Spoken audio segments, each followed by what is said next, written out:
अस्सलाम वालेकुम दोस्तों, आज हमारा सफ़र होगा मशरकी अफ्रीका के एक मुस्लिम मुल्क सोमालिया का। सोमालिया जिसका नाम हमारे जहनों में आते ही साथ साथ खून खराबे, गुर्बत का मारा और एक बदनसीब मुल्क का तस्वर भी उभरता है। ये बातें किसी हद तक सच भी हैं। एक तो इस मुल्क में बारिशें बहुत कम होती हैं, जिससे खुराक की बहुत बड़ी किल्लत पैदा होती है। लाखों अफराद ऐसे भी हैं जिनको इस मुल्क में कई रोज़ तक खाने को भी कुछ नहीं नसीब होता। हाँ, आज इस मुल्क के हालात बदल रहे हैं। तरक्की याफ्ता ममालिक में बनी तंजीमें इस मुल्क को फंड्स फराहम कर रही हैं। इंसानी तरक्की का मेयार भी बढ़ रहा है, मगर बावजूद इसके आज भी इस सारे मुल्क में लोग एक जैसे नहीं हैं। सोमालिया में पैदा किए गए इस बहरान के पीछे मगरबी ममालिक के वही अनासर हैं जो शाम, लीबिया, इराक और सूडान जैसे इस्लामी ममालिक में मगरबी हासिल करने की दौड़ में लगे हुए हैं। मुल्क के इन कशीदा हालात के ज़िम्मेदारान में अमेरिका और यूरोपीय ममालिक पेश हैं। इनके बाद सऊदी अरब, यूएई के मुफादात और कतर का टकराव सोमालिया में कशीदगी की वजह बन रहा है। मशरकी अफ्रीका में बसे इस मुल्क, जिसकी सरहदें शुमाल में समुंदर पार यमन, शुमाल मगरब में जिबूटी, मशरिक में बुहेरा हिंद, मगरिब में इथोपिया, जनूब और जनूब मगरबी सिंध से केनिया जैसे मुल्क से मिलती है। सोमालिया का शुमार अफ्रीका के उन ममालिक में होता है जहाँ की तकरीबन 100% आबादी मुसलमान है। सोमालिया की सैर पर जाने और इस मुल्क के बारे में मज़ीद जानने से पहले हमारे इस यूट्यूब चैनल को सब्सक्राइब कर लीजिए और साथ बने घंटी के बटन को भी दबा दीजिए, ताकि मालूमात से भरपूर कोई भी वीडियो आप दोस्तों की पहुंच से कहीं मिस ना हो जाए। दोस्तों, सोमालिया की अगर हम तारीखी अदवार पर नज़र दौड़ाएं तो हमें तारीख यही बताती है कि जहां आज सोमालिया आबाद है, यहां पर 2500 कबले मसीह में कुछ कबीले मिस्र से आकर यहां पर आबाद हुए थे और फिर ये कबीले यहीं कर होकर रह गए। बाद अज़ां मुख्तलिफ इलाकों से इस मुल्क में नकल मकानी होती रही, मगर बसने वाले कबाइल का ताल्लुक हमेशा अफ्रीका से ही रहा। जब इस्लाम की शम्मा अफ्रीका के कई ममालिक में जलने लगी तो सोमालिया भी इस इस्लाम की शम्मा से जल उठा। हिजरत के कुछ सालों बाद इस्लाम सोमालिया और मशरकी साहिलों तक फैल चुका था। इस्लाम के बाद इस खित्ते पर कायम रहने वाली सल्तनत को मगादेशु सल्तनत का नाम दिया गया था। एक वक्त जब दुनिया पर उस्मानी गालब आ रहे थे, वहीं पर उंदलस के खात्मे के बाद अफ्रीका में एक इस्लामी सल्तनत जन्म ले रही थी, जिसे तारीख ने सल्तनत अजूरान के नाम से याद रखा है।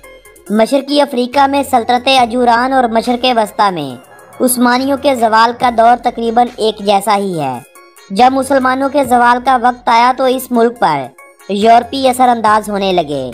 1884 में बरतानवी इस मुल्क पर काबिज हुए और मुल्क को ब्रिटिश सोमालीलैंड का नाम दिया। 5 सालों बाद यानी 1889 में इस मुल्क के कुछ इलाकों पर इटालियन और कुछ पर फ्रांसीसियों का कब्जा हो गया। इटालियन कब्जे के बाद इस मुल्क को इटालियन सोमालिया के नाम से भी याद किया जाने लगा।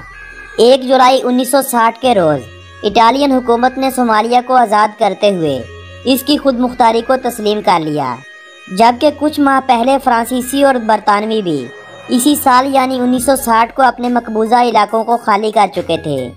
20 सितंबर 1960 के रोज़ अक़वाम मुत्तहिदा ने इस मुल्क की आज़ाद सालमियत को मानते हुए इस मुल्क को अक़वाम मुत्तहिदा का रुकन मुल्क बना लिया। आज़ादी के कुछ अरसा बाद तक मुल्क में सुकून की फ़िज़ा कायम रही, लेकिन साथ ही साथ यूरोपीय असरअंदाज़ी और आपसी रिशा दवानियों से मुल्क की हालत ख़राब होने लगी। मुल्क में एक जंग का माहौल पैदा होने लगा जो आज तक ख़त्म नहीं हो सका। दहशतगर्दी को ख़त्म करने के नाम पर यूरोपी दोबारा इस मुल्क में दाखिल हुए तो वहीं पर इस्लामी जहादी तंजीम अश-शबाब भी हरकत में आई और तब से पुरसुकून लोगों का जीना मुश्किल हो चुका है। अगर हम सोमालिया के रकबे की बात करें तो इस मुल्क की आज़ादी के बाद जो इस मुल्क की हदूदबंदी की गई, उसके मुताबिक मुल्क का कुल रकबा 6,37,657 मरबा किलोमीटर है और रकबे के हवाले से इस मुल्क को दुनिया का 42वां बड़ा मुल्क शुमार किया जाता है। जबकि इस मुल्क की मौजूदा रिपोर्ट्स के मुताबिक कुल आबादी 1,54,42,000 अफराद से कुछ जायद है और आबादी के हवाले से इस मुल्क को दुनिया का 70वां बड़ा मुल्क माना जाता है। सोमालिया के बारे में अगर दिलचस्प हक़ाइक़ की बात की जाए तो इस मुल्क का मुकम्मल नाम वफाकी जमहूरिया सोमालिया है। मुल्क के नाम का मतलब है दूध से भरा हुआ प्याला। इस्लाम मुल्क का सबसे बड़ा मजहब है। मुल्क की आबादी के 99.9% लोग मुसलमान हैं। सिर्फ 0.1% लोग ऐसे हैं जिनका किसी भी दूसरे मजहब से कोई ताल्लुक नहीं है। ये लोग बेईमाने हैं। सोमाली और अरेबिक मुल्क की सरकारी ज़ुबानें हैं, जबकि मुल्क में अतालवियों के काबिज होने के सबब पढ़ी लिखी अवाम इटालियन और अंग्रेज़ी का बखूबी इस्तेमाल जानती है। मुल्क में कुल बोली जाने वाली ज़ुबानें 20 के करीब हैं। मोगादिशु शहर को मुल्क का सबसे बड़ा शहर और मुल्क का दारुल हुकूमत होने का भी एजाज़ हासिल है। इस शहर को अरब से आने वाले मुसलमान ताजरों ने 9वीं सदी में आबाद किया था और इस शहर को एक बंदरगाह के तौर पर इस्तेमाल किया जाता था। साहिल समुंदर पर होने के सबब इस शहर की अहमियत हर दौर में बढ़ती चली गई और रोज़गार के मौके होने के सबब लोग इसी शहर में बसते रहे। आज इस शहर की आबादी 26 लाख अफराद तक पहुंच चुकी है। मुल्क का दूसरा सबसे बड़ा शहर हरजीसा है। इस शहर को आलमी दुनिया एक खुद मुख्तार इलाके के तौर पर जानती है। यहीं से सोमाली लैंड की तहरीक ने जन्म लिया और 1991 में सोमालिया के इसी हिस्से को सोमालिया से आज़ाद होने के दावे भी होते रहे, मगर आज तक किसी भी दूसरे मुल्क ने सोमाली लैंड की इस आज़ादी को ताहाल तस्लीम नहीं किया है। मुल्क का तीसरा बड़ा शहर बोसासो है। मुल्क के बड़े और ज़्यादा आबादी वाले शहर तकरीबन साहिल समुंदर पर ही बसते हैं। शहरों में रहने वाली आबादी सुल चुकी है, जबकि इस मुल्क के देहात और वीरानों में बसने वाले कबाइल का बहुत बुरा हाल है। एक रोटी पर सारे ख़ानदान को गुजारा करने वाला वक्त अक्सर इन पर आता रहता है। जब बारिशें होती हैं तो इनके दिन भी फिर आते हैं, वगरना बेरोज़गारी और गुर्बत ही इन जैसे लोगों को हुकूमत के खिलाफ बगावत करने पर मजबूर करती है और फिर दुनिया कहती है कि अल-शबाब एक दहशतगर्द तंजीम बन चुकी है। हालांकि जो भी हथियार उठाता है उन्हें किसी न किसी चीज़ की कमी ज़रूर होती है। आप पाकिस्तानी हैं, आप पाकिस्तान में पाकिस्तानी तालिबान को ले लीजिए, अफ़गानिस्तान में अफ़गानिस्तानी तालिबान को ले लीजिए, या आप IS को सामने रखकर सोच लें। आखिर इन तंजीमों के वजूद में आने के पीछे कुछ ऐसा कार फरमा होता है जो इन्हें हथियार उठाने पर मजबूर करता है और फिर जो हथियार इनसे कभी वापस नहीं रखे जा सकते। सोमाली लोगों का शुमार दुनिया में सबसे कम पढ़ी लिखी अक़वाम में होता है। इस मुल्क में तालीम की शरह सिर्फ 37% है। इस मुल्क का हेल्थ सेक्टर भी काफ़ी बुरी हालत में है। लोगों को टाइफाइड, HIV जैसी मूजी बीमारियां आम हैं। कमज़ोर और सोखड़े की बीमारी इस मुल्क में हर 10 में से 5 बच्चों को लाजमी होती है। यही वजह है कि इस मुल्क में शरह अमवात दुनिया के कई ममालिक से ज़्यादा है। इंसानों की इस मुल्क में जीने की औसतन उम्र 56 साल है। +252 इस मुल्क का कॉलिंग कोड है और .SO इस मुल्क का कंट्री डोमेन नेम है। सोमालिया का शुमार दुनिया के उन ममालिक में होता है जो टेक्नोलॉजी की दुनिया में बहुत पीछे हैं। अगर आपको इस मुल्क में इन्वेस्टमेंट करनी है तो आप माइनिंग के शोबे में कीजिए, चमड़े और लेदर के शोबे में कीजिए, या कीजिए फार्मेसी के शोबे में। आपको एक तो सस्ती लेबर वहाँ पर मिलेगी और दूसरा आपका माल भी निकलता रहेगा। टेक्नोलॉजी का अभी वहाँ दूर दूर तक कोई मुस्तकबिल नज़र नहीं आता। दोस्तों, इस मुल्क का शुमार अफ्रीका के गरीब तरीन ममालिक में किया जाता है।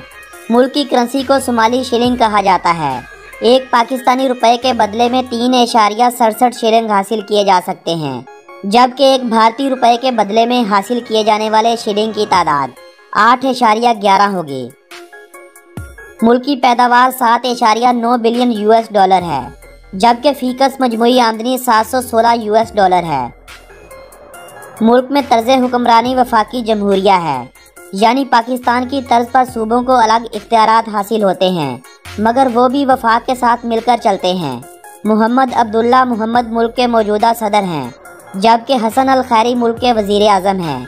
मुल्क में सदारती इंतखाबात होते हैं और फिर सदर अपनी मर्जी से ही वज़ीर आज़म का इंतखाब करता है। ये मुल्क पाकिस्तान से 3700 किलोमीटर के हवाई सफ़र की दूरी पर वाक़या है, जबकि पाकिस्तान सोमालिया से वक्त के लिहाज से 2 घंटे आगे भी है। सोमालिया में दहशतगर्द तंजीमों को सऊदी अरेबिया और मुत्तहिदा अरब अमारात जैसे ममालिक सपोर्ट करते हैं, तो दूसरी तरफ अमेरिका और कतर के हमायती मौजूदा हुकूमत को सपोर्ट करते हैं। कतरी हुकूमत मौजूदा हुकूमत को फंड्स भी दे रही है और कर्जा भी।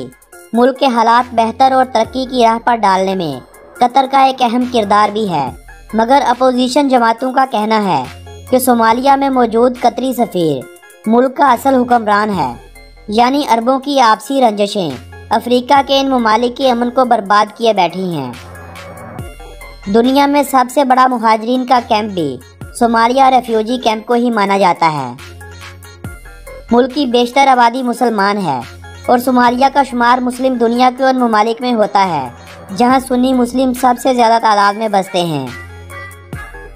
یورپی ممالک میں سب سے پہلے پرتگیزیوں نے اس ملک کو دیکھا تھا اور برطانویوں سے پہلے وہ بھی یہاں پر پہنچ چکے تھے، مگر وہ یہاں قبضہ کرنے میں ناکام رہے تھے۔ صومالیہ اپنے بدنام سمندری ڈاکوؤں کے نام کی وجہ سے بھی اکثر خبروں کی زینت بنتا رہا ہے۔ انگریزوں کے دور حکمرانی کے دنوں میں صومالی بحری قزاق ہی تھے جنہوں نے گوروں کی ناک میں دم کر رکھا تھا۔ جبہ اور شبیلہ دریا ملک کے 2 سب سے بڑے دریا شمار ہوتے ہیں۔ صومالیہ کا 98% رقبہ افریقہ جبکہ 2% رقبہ عرب میں آتا ہے۔ 90 کی دہائی میں امن کے نام پر UN مشن صومالیہ پہنچا تو امن کی فضا برقرار رکھنے میں 6000 پاکستانی فوجیوں نے بھی اپنے فرائض انجام دیے۔ جنرل محمد فرخ احدید کی فورسز نے ایک پاکستانی قافلے پر سن 1993 میں حملہ کیا، جس کے نتیجے میں 24 پاکستانی فوجی شہید ہو گئے تھے۔ پاکستان اور صومالیہ کے درمیان چمڑے، لیدر اور کپڑوں کی تجارت سب سے زیادہ ہوتی ہے اور ان سب کے بعد غذائی اشیاء صومالیہ میں بھیجی جاتی ہیں۔ صومالیہ اور پاکستان نے 1976 کو اپنے سفارتی تعلقات قائم کیے تھے اور ایک دوسرے ممالک میں اپنے سفیر تعینات کیے تھے۔ اقوام متحدہ کے امن مشن پر جب حملے ہونے لگے تو سب کے سب امریکی فوجی وہاں سے واپس چلے گئے اور کچھ عرصہ بعد امریکہ نے صومالیہ سے اپنے سفارتی تعلقات کو بھی ختم کر لیا۔ سن 2018 میں تقریباً 20 سالوں کے وقفے کے بعد دوبارہ سے دونوں ممالک کے درمیان سفارتی تعلقات بحال ہوئے ہیں۔ صومالیہ میں بحری قزاقوں کی طرف سے اسلحے، خوراک اور امداد کے بحری جہازوں کو اکثر لوٹ لیا جاتا رہا ہے۔ یہی وجہ ہے کہ وقت پر امداد اور خوراک نہ پہنچنے سے اب تک ہزاروں معصوم بچے جان کی بازی ہار چکے ہیں۔ صومالی مسلم دنیا کے ان ممالک میں سے ایک ہیں جہاں عورتوں پر قانونی طور پر بہت کم پابندیاں ہیں۔ نہ تو وہاں کی عورتوں پر حجاب کی کوئی خاصی پابندی ہے اور نہ ہی خودداری پر، اسی لیے وہاں پر جا کر ایسا ہی محسوس ہوتا ہے جیسے یہ عورتیں کسی غیر مسلم ملک سے آئی معلوم ہوتی ہیں۔ اونٹ صومالیہ کا سب سے مقبول جانور ہے۔ اونٹ کا گوشت اور اونٹنی کا دودھ خوراک میں سب سے زیادہ استعمال کیا جاتا ہے۔ اونٹ کا چمڑا پہننے اور اونٹ کو روزگار اور آنے جانے کے مقاصد کے طور پر قدرے زیادہ استعمال کیا جاتا ہے، جبکہ اس ملک میں چیتے کو قومی جانور کا اعزاز حاصل ہے۔ جنگلی جانوروں کی زیادہ تر اقسام اس ملک میں بھی پائی جاتی ہیں۔ مرمکی کے درخت کو اس ملک کا نیشنل ٹری مانا جاتا ہے۔ دی کنگ پروٹیا پھول کو اس ملک کا قومی پھول مانا جاتا ہے۔ سپرب سٹارلنگ کو اس ملک کا قومی پرندہ تصور کیا جاتا ہے۔ ملک کی سب سے مقبول اور پسندیدہ کھیل فٹ بال ہے۔ فٹ بال کو ہی اس ملک کی قومی کھیل کا بھی اعزاز حاصل ہے۔ باسکٹ بال، باکسنگ اور افریقن مارشل آرٹس اس ملک میں دوسری مقبول کھیلیں ہیں۔ اس ملک میں 1990 سے شروع ہونے والی خانہ جنگی میں اب تک 5 لاکھ سے زیادہ لوگ مارے جا چکے ہیں۔ ملک کی اکانومی میں چمڑے کی صنعت، لائیو سٹاک، شوگر اور زراعت اہم ترین ہیں۔ اس ملک میں سیاحت کا شعبہ دوسرے افریقی ممالک کے مقابلے میں بہت کمزور ہے۔ سیاحت کی پروان نہ چڑھنے کی وجہ اس ملک میں جاری خانہ جنگی بھی ہے۔ ہم اپنے پروردگار سے دعا گو ہیں کہ خدایا اس ملک کے حالات بہتر کر، مسلمانوں کو چین سے جینے کا موقع فراہم کر، تاکہ دوسری دنیا سے جا کر لوگ اس ملک میں بآسانی چل پھر سکیں، ملک کے باسیوں کے لیے روزگار کے مواقع پیدا ہوں اور یہ لوگ بھی اپنی سکون والی زندگی بسر کر سکیں۔ آمین ثم آمین۔ صومالیہ میں جانے سے پہلے ہمیں اسلام آباد میں موجود صومالی ایمبیسی سے وہاں کا ویزا حاصل کرنا ہوتا ہے، مگر میں آپ کو صومالیہ کے حالات بہتر ہونے تک وہاں جانے کا مشورہ نہیں دوں گا۔ دوستو، یہ تھی صومالیہ کے بارے میں دلچسپ معلومات پر مبنی ایک خوبصورت سی ویڈیو۔ ہم نے صومالیہ کے بارے میں جن باتوں کا تذکرہ اس ویڈیو میں نہیں کیا، امید کے ساتھ آپ سے اجازت چاہتے ہیں کہ اگلی ویڈیو میں ہم سبھی رہ جانے والے حقائق سے پردہ اٹھائیں گے۔ آج کی یہ ویڈیو اگر آپ دوستوں کی معلومات میں اضافے کا سبب بنی ہو तो इस वीडियो को अपने अजीज़ो अहबाब के साथ व्हाट्सएप और फेसबुक वाल पर शेयर करते हुए अपनी पसंदीदगी का इजहार लाजमी कीजिएगा। मेरी हौसला अफजाई के लिए इस वीडियो को लाजमी तौर पर लाइक भी कीजिए।